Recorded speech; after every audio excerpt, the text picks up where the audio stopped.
ګرانو زده کوونکو السلام علیکم ورحمت الله وبرکاته. په دې هیله چې راته روغ جوړ او خوشحاله وئ. درنو زده کوونکو مخکې له دې چې نوی درس شروع کړمه لومړی درته راځم د تېر درس لاندې پوښتنې کومه او هغه کورنۍ دنده چې ما تاسو ته سپارلې وه هغه شپږ لغتونه او فعالیتونه وو چې هغه مو ترسره کړي که نه سمه ده. آفرین. ښه فعالیتونه مو ترسره کړي خپلو کتابچو کې مې هغه تش ځایونه ډک کړي دي. آفرین ډېر ښه. کوم لغتونه چې ما تاسو درته وویلې شپږ لغتونه وو هغه مو هر یو یاد کړی او هر یو ته مې داسې جملې جوړې کړي چې ما نه وي درته ویلي تاسو جوړې کړې وي. آفرین ډېر ښه. درنو زده کوونکو زموږ تاسو دوهم لوست دی هغه هم نعت شریف دی دریم مخ دی کتاب کې او څلورمه برخه ده سمه ده. دلته تاسو وګورئ د چا نوم دی دلته چې لیکل شوي د عکس کې چې دی حضرت محمد صلی الله علیه وسلم صلی الله علیه وسلم. دلته هم یو عکس دی او په دې عکس باندې څه شي لیکل شوي تاسو ورته وګورئ محمد رسول الله صلی الله علیه وسلم. دلته څه شي دی لا اله الا الله محمد رسول الله صلی الله علیه وسلم. او دلته هم یو ډېر ښکلی او ښایسته عکس داسې عکس چې په لیدلو سره یې زړه سکون کوي. داسې یو عکس چې د هغو په لیدلو سره موږ تاسو زړه له نورو خبرو څخه راټولېږي او خاص د الله جل جلاله د رضا دپاره جوړېږي. ځینې عکسونه زه نوره نه درته ښایم وګورئ وینئ. آفرین. بل درته ښایم ومو لیده. آفرین ډېر ښه. له هغې نه وروسته یو بل درته ښایم ومو لیده. آفرین ډېر ښه. ښه درنو زده کوونکو دا عکسونه ما تاسو ته ولې وښودل ولې مې د تختې په مخ دغه عکسونه بند کړي دي تاسو راته وایئ. آفرین. زموږ تاسو درس نعت شریف دی که نه او دغه کوم عکسونه کوم تصویرونه کوم دغه مبارک نومونه چې ما تاسو ته وښودل یا تختې په مخ باندې دلته باندې دغه درس د همدغو نومونو د همدغو ځایونو په ستاینه باندې راغلی دی سمه ده. آفرین.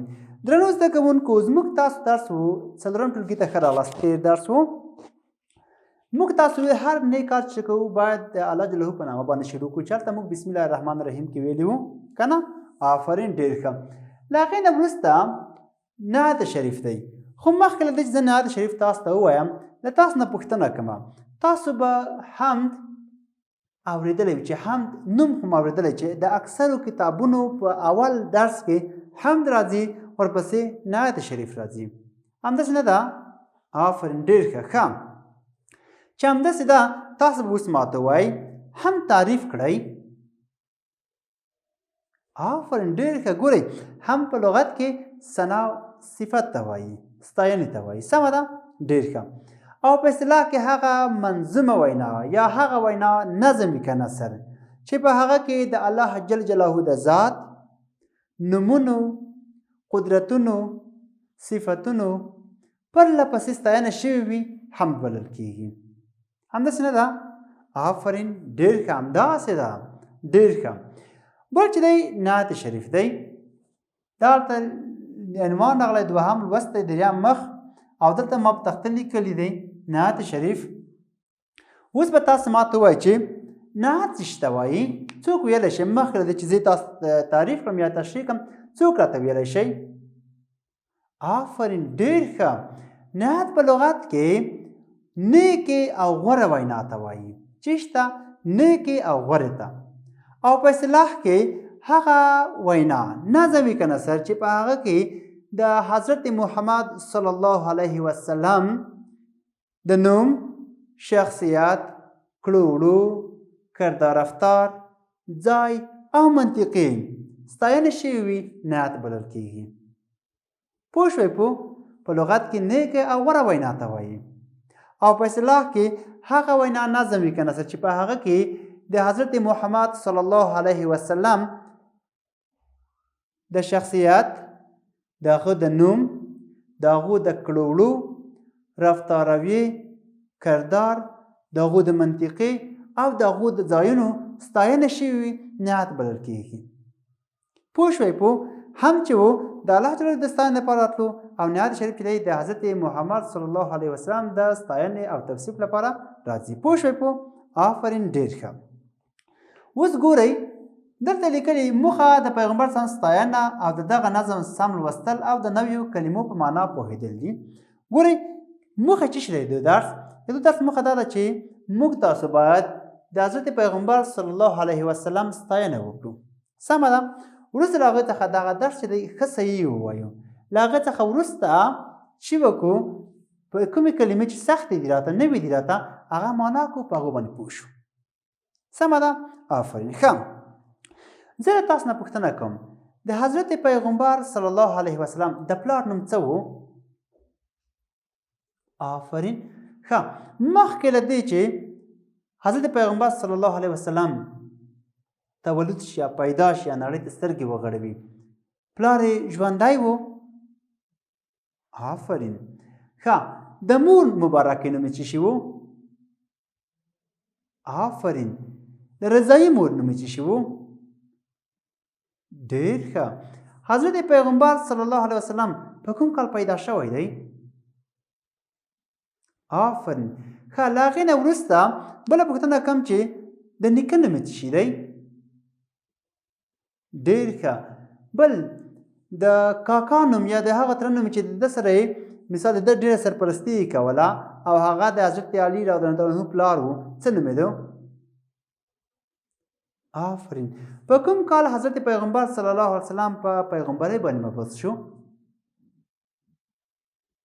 ډېر ښه. څو کاله یې عمر وکړو؟ ډېر ښه. آفرین. ګورئ کومې خبرې چې تاسو وکړئ ټولې صحیح دي.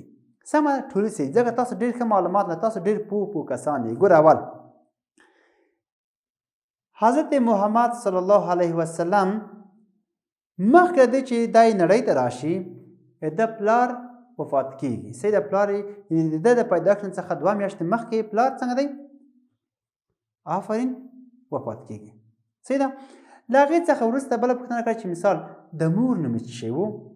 د مور نوم یې بیبي آمنه و. سمه ده. آفرین.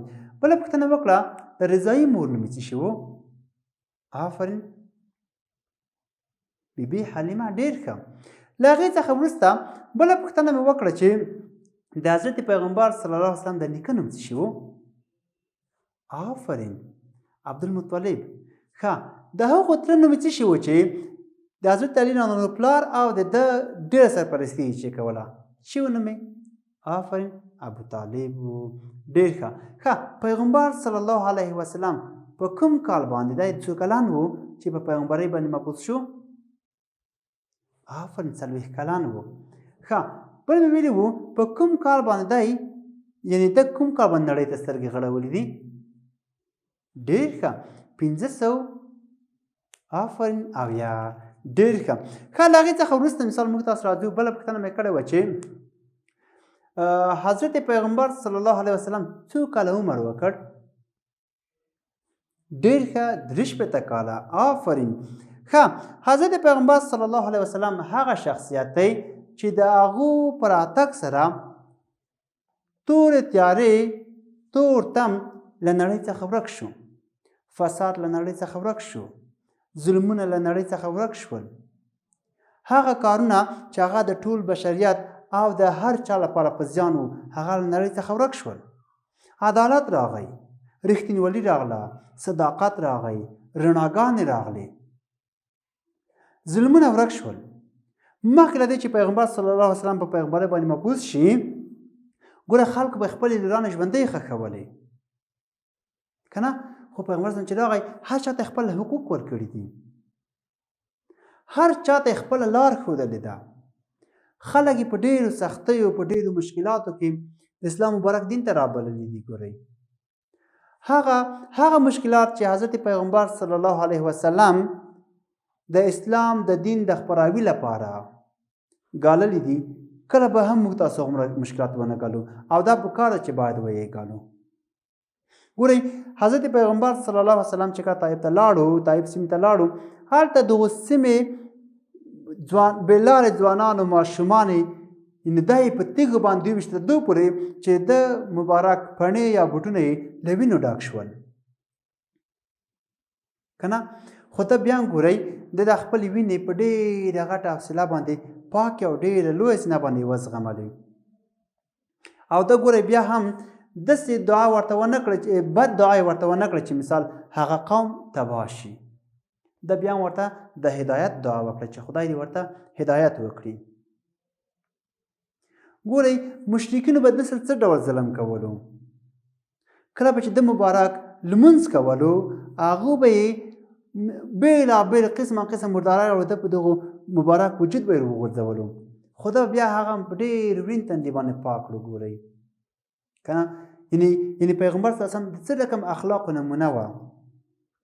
ګورئ که موږ تاسو سیرت وګورو موږ تاسو د حضرت پیغمبر صلی الله علیه وسلم ژوند وګورو زندګي یې وګورو نو موږ تاسو به بیا هم بیا به هم داسې فکر ونه کړو چې له دې څخه د وروسته یا له دې څخه د مخکې داسې څوک تېر شوي وي. ګورئ دا چې خاتم النبیین و یعنې د ده څخه وروسته بل نبي نه راځي بل پیغمبر نه راځي دا خاتم النبیین او موږ تاسو ټول د ده امتیان یو. صحیح ده.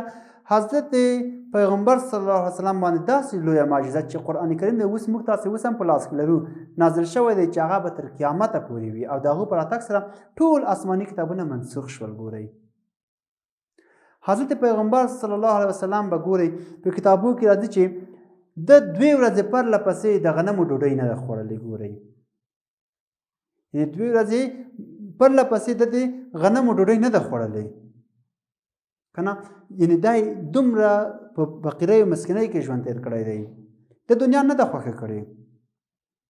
دا وایي چې ژوند چې دی دا ابدي نه دی نو موږ تاسو هغه ابدي ژوند لپاره باید کار وکړو. د دنیا یوه متاع بللې ده. صحیح دی.